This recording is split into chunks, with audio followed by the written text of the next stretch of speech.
All right, hello again, everybody, and welcome to the second half of The Tomb of Sarah by F.G. Loring. I come to you today as a creepy doll from the 1930s, which is not entirely. I actually own a doll from the 1930s, and she's lovely, but I fully get how this kind of evokes a sort of vintage or antique kind of Annabelle sort of feeling, but whatever, that's what we're working with today.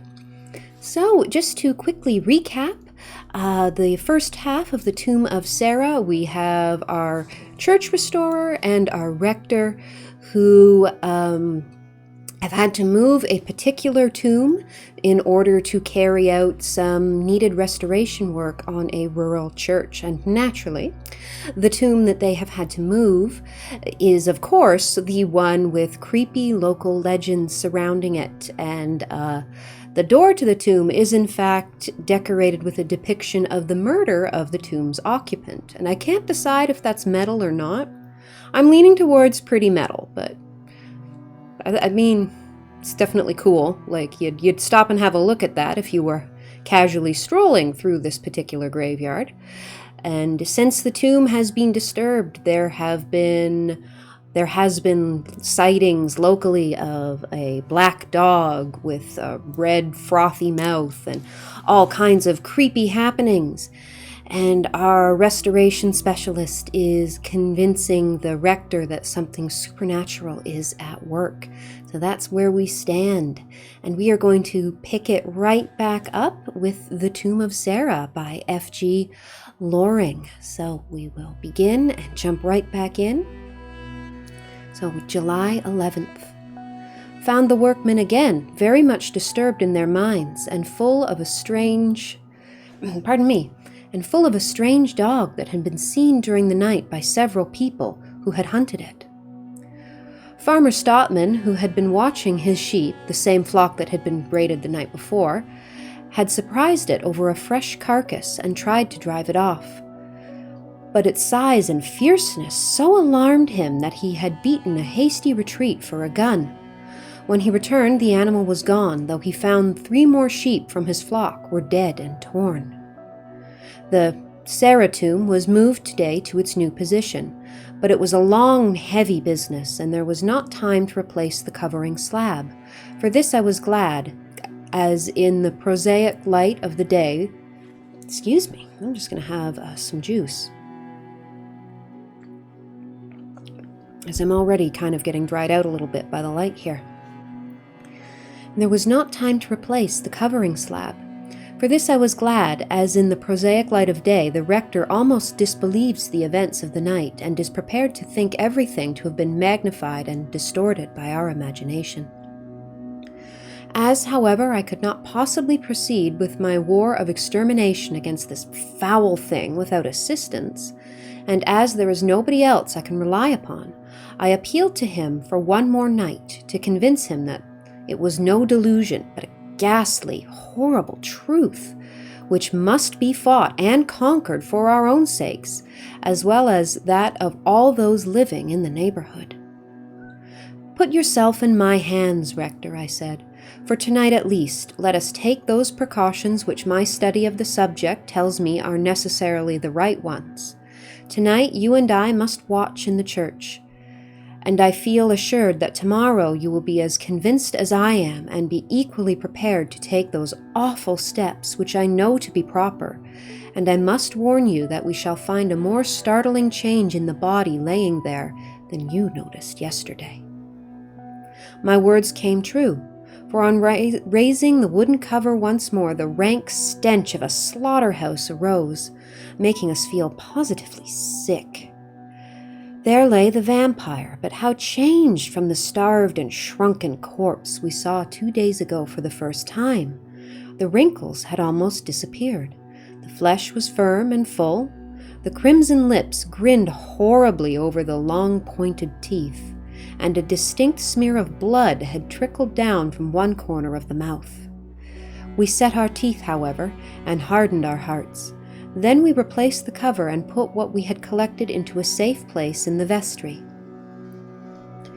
Yet even now Grant could not believe that there was any real or pressing danger concealed in that awful tomb, as he raised strenuous objections to an apparent desecration of the body without further proof. This he shall have tonight. God grant that I am not taking too much on myself. If there is any truth in old legends, it would be easy enough to destroy the vampire now, but Brent will not have it. I hope for the very best of this night's work, but the danger in waiting is very great. 6 p.m. I have prepared everything, the sharp knives, the pointed stake, fresh garlic, and the wild dog roses. All these I have taken and concealed in the vestry, where we can get at them when our solemn vigil commences. If either or both of us die with our fearful task undone, let those reading my record see that this is done. I lay it upon them as a solemn obligation, that the vampire be pierced through the heart with the stake. Then let the burial service be read over the poor clay, at last released from its doom. Thus shall the vampire cease to be, and a lost soul rest. July 12th. All is over. After the most terrible night of watching and horror, one vampire at least will trouble the world no more. But how not... Pardon me, oh my goodness, I'm very coughy today, I apologize. But how thankful should we be to a merciful providence that awful tomb was not disturbed by anyone not having the knowledge necessary to deal with its dreadful occupant. I write this with no feelings of self-complacency, but simply with a great gratitude for the years of study I have been able to devote to this special subject. Okay, Van Helsing. And now to my tale. Just before sunset last night, the rector and I locked ourselves into the church and took up our position in the pulpit. It was one of those pulpits to be found in some churches, which is entered from the vestry, the preacher appearing at a good height through an arched opening in the wall. This gave us a sense of security, which we felt we needed, a good view of the interior, and direct access to the implements which I had concealed in the vestry. The sun set and the twilight gradually deepened and faded. There was, so far, no sign of the usual fog nor any howling of the dogs. At 9 o'clock the moon rose, and her pale light gradually flooded the aisles, and still no sign of any kind from the Sarah tomb. The rector had asked me several times what he might expect, but I was determined that no words or thought of mine should influence him, and that he should be convinced by his senses alone. By 10:30 we were both getting very tired, and I began to think that perhaps after all we should see nothing that night. However, soon after 11 we observed a light mist rising from the Sarah tomb. It seemed to scintillate and sparkle as it rose, and curled in a sort of pillar or spiral. I said nothing, but I heard the rector give a short gasp as he clutched my arm feverishly. "Great heaven!" he whispered. "It is taking shape!" And true enough, in very few moments we saw standing erect by the tomb the ghastly figure of the Countess Sarah. She looked thin and haggard still, and her face was deadly white, but the crimson lips looked like a hideous gash in the pale cheeks, and her eyes glared like red coals in the gloom of the church. It was a fearful thing to watch as she stepped unsteadily down the aisle, staggering a little as if from weakness and exhaustion. This was perhaps natural, as her body must have suffered physically from her long incarceration, in spite of the unholy forces which kept it fresh and well. We watched her to the door and wondered what would happen, but it appeared to present no difficulty. She melted through it and disappeared. "Now, Grant," I said, "do you believe?" "Yes," he replied, I must. Everything is in your hands, and I will obey your command to the letter. If you can only instruct me how to get rid, my poor people, of this unnameable terror." "By God's help I will," said I, "but you shall be yet more convinced first, for we have a terrible work to do, and much to answer for in the future before we leave the church again this morning. And now to work, for in its present weak state the vampire will not wander far, but may return at any time, and must not find us unprepared. We stepped down from the pulpit, and taking dog roses and garlic from the vestry, proceeded to the tomb. I arrived first, and throwing off the wooden cover, cried, "Look, it is empty!" There was nothing there, nothing except the impress of the body in the loose, damp mold. I took the flowers and laid them in a circle round the tomb, for legend teaches us that vampires will not pass over these particular blossoms if they can avoid it. Then 8 or 10 feet away, I made a circle on the stone pavement, large enough for the rector and myself to stand in, and within the circle I placed the implements that I had brought into the church with me. "Now," I said, "from this circle, which nothing unholy can step across, you shall see the vampire face to face, and see her afraid to cross that other circle of garlic and dog roses to regain her unholy refuge. But on no account step beyond the holy place you stand in, for the vampire has a fearful strength not her own, and like a snake can draw her victim willingly to his own destruction." Now so far my work was done, and calling the rector, we stepped into the holy circle to await the vampire's return. Nor was this long delayed. Presently a damp, cold odor seemed to pervade the church, which made our hair bristle and flesh creep. And then down the aisle, with noiseless feet, came that which we watched for. I heard the rector mutter a prayer, and I held him tightly by the arm, for he was shivering violently. Long before we could distinguish the features, we saw the glowing eyes and the long, crimson, sensual mouth. She went straight to her tomb, but stopped short when she encountered my flowers. She walked right round the tomb, seeking a place to enter. As she walked, she saw us. A spasm of diabolical hate and fury passed over her face, but it quickly vanished, and a smile of love, more devilish still, took its place. She stretched out her arms towards us, but we saw that round her mouth gathered a bloody froth, and from her lips long pointed teeth gleamed and champed. She spoke, a soft, soothing voice, a voice that carried a spell with it, and affected us both strangely, particularly the rector. I wished to test as far as possible, without endangering our lives, the vampire's power. Her voice had a soporific effect, which I resisted easily enough, but which seemed to throw the rector into a sort of trance. More than this, it seemed to compel him to her in spite of his efforts to resist. "Come," she said, "come, I give some sleep and peace. Sleep and peace, sleep and peace." She advanced a little towards us, but not far, for I noted that the sacred circle seemed to keep her back like an iron hand. My companion seemed to become demoralized and spellbound. He tried to step forward, and, finding me detain him, whispered, "Harry, let go, I must go. She is calling me. I must, oh, help me, help me." And he began to struggle. It was time to finish.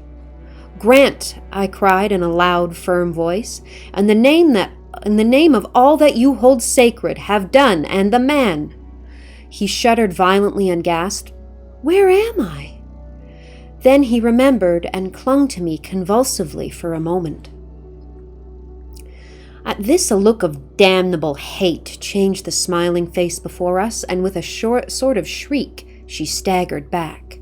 "Back," I cried, "back to your unholy tomb. No longer shall you molest the suffering world. Your end is near." It was fear now that showed itself in her beautiful face, for it was beautiful in spite of the horror. As she shrank back and back over the circlet of flowers, shivering as she did so, at last, with a low, mournful cry, she appeared to melt back again into her tomb.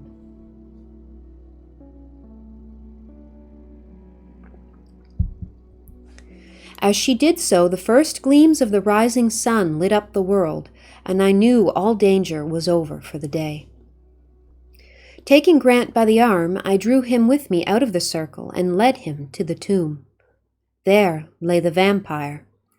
Once more, still in her living death pardon me, let me try that again.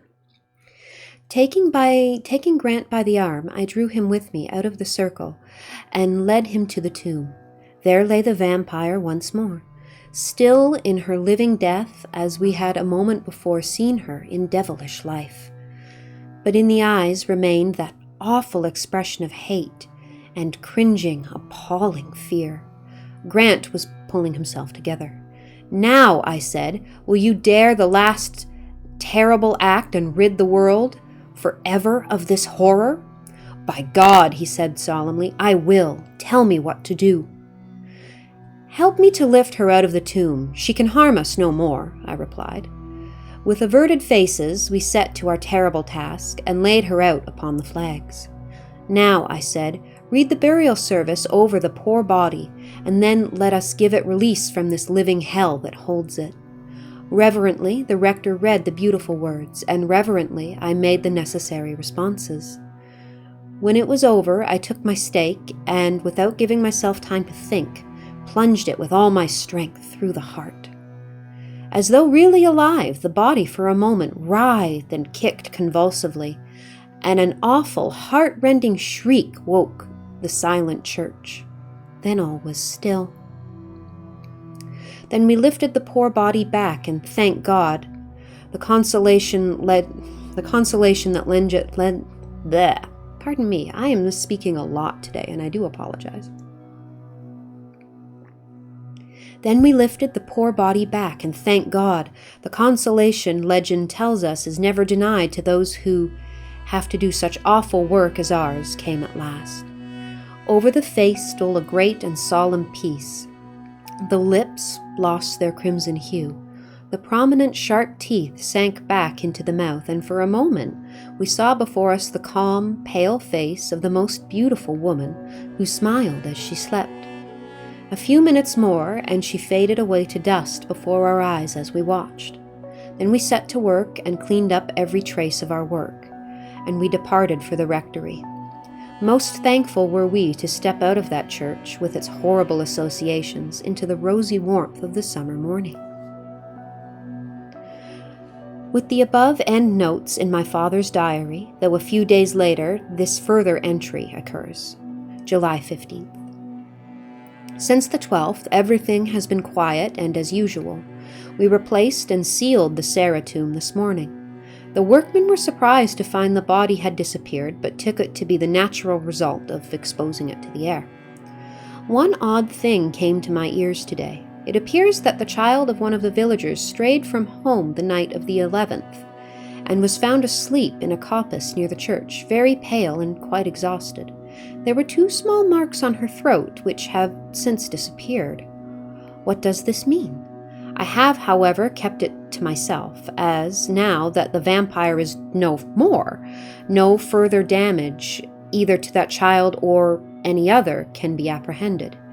It is only those who die of the vampire's embrace that become vampires at death in their turn. The end. And that is the conclusion to The Tomb of Sarah by F.G. Loring, which first appeared in Pall Mall magazine, which actually featured a lot of sort of horror fiction in its day. There's another one that appeared in the same publication called The Kit Bag, which I would also like to read for you, and might be what I select for my next reading. I hope you have enjoyed. I kind of like this one. I like how the church restorer, Harry, apparently, is sort of a pseudo Van Helsing kind of figure. He's done apparently all this lifelong study in how to identify and get rid of vampires. So I guess if you've got the steady job restoring churches, why not take up a side business in exorcising all manner of undead and ghouls and vampires? I guess you'd kind of naturally be sort of at the ground zero for those sorts of those sorts of happenings if you're working quite regularly in old churches. I like the addition of the dog roses in this one as well. That was not a vampire legend tidbit that I was familiar with, so that's kind of cool. The only other thing I always think when I'm reading this story, and I know it's silly because Sarah is of course a Hebrew name. It is quite old, but I guess because it's still so popular in the modern era, I don't really think of Sarah as being a vampire name. Like, to me, vampires are called things like Lydia or Claudia or something that sounds very fancy and archaic, which I know is silly because Sarah, as I've said, is Hebrew and thus a very old name in of itself. But because it still sees such modern use, to me it's kind of the equivalent of a vampire being called like Debbie or Tammy or Jaden or something like that. Like, it just seems sort of out of place. Although that would be kind of a cool vampire story to write, I think. Just vampires called things like Debbie and Tammy, and what's a really common modern man's name? I don't know. Kevin or something. A vampire called Kevin. That would actually be a really interesting sitcom, which, now that I say that, that's basically the plot for What We Do in the Shadows. So thank you for joining me for another spooky story. If you have enjoyed this, please like, subscribe. If there is a story that you would like me to read in the future, please leave it in the comments below. And thank you for putting up with all of my little misspeakings today and my rambling at the end of the video. So enjoy the rest of your day, evening, weekend, wherever you happen to be in your schedule. And I will see you again very soon with another scary story for us to enjoy together. Thank you, everyone.